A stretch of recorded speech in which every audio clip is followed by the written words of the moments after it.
नमस्कार, बहुत बहुत स्वागत है आपका और मैं आपके साथ सुष्मिता तिवारी। यूपी मदरसा एक्ट वैध है या अवैध? सुप्रीम कोर्ट ने मंगलवार 5 नवंबर यानी आज 2024 5 नवंबर को इस मामले पर बड़ा फैसला सुनाया है।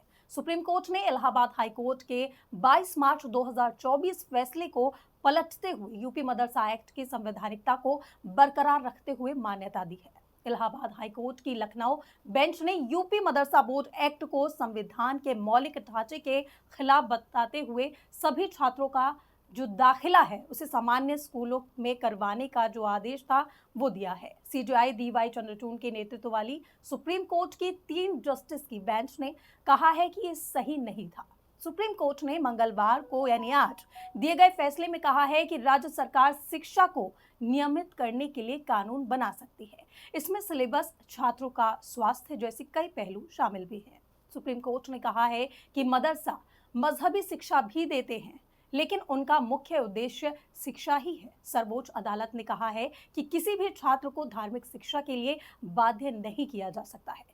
यूपी मदरसा एक्ट को लेकर सुप्रीम कोर्ट ने कहा है कि एक्ट में मदरसा बोर्ड को फाजिल कामिल जैसी डिग्री देने का अधिकार दिया गया है। ये यूजीसी एक्ट के खिलाफ है, इसे हटा देना चाहिए।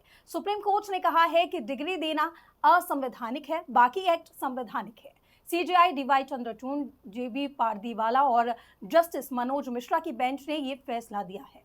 सुप्रीम कोर्ट ने कहा है कि बोर्ड सरकार की सहमति से ऐसी व्यवस्था बना सकता है जहां मदरसा के धार्मिक चरित्र को प्रभावित किए बिना सेक्युलर शिक्षा दे सके। 5 अप्रैल को सुप्रीम कोर्ट ने यूपी मदरसा एक्ट पर सुनवाई करते हुए हाई कोर्ट के आदेश पर अंतरिम रोक लगा दी है। इस मामले पर सुप्रीम कोर्ट ने 22 अक्टूबर को फैसला सुरक्षित रख लिया था।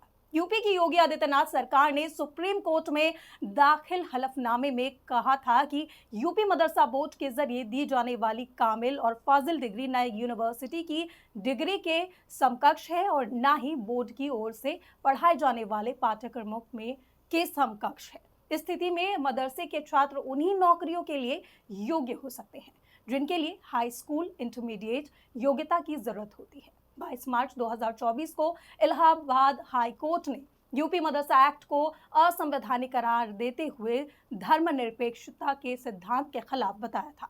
जस्टिस विवेक चौधरी और जस्टिस सुभाष विद्यार्थी की खंडपीठ ने यूपी की योगी आदित्यनाथ सरकार को एक योजना बनाने का भी निर्देश दिया था ताकि वर्तमान में मदरसों में पढ़ रहे छात्रों को औपचारिक शिक्षा प्रणाली में समायोजित किया जा सके। फिलहाल इस अपडेट में मेरे साथ बस इतना ही। ऐसी और ताज़ा तरीन खबरों और अपडेट से जुड़े रहने के लिए बने रहे मेरे साथ।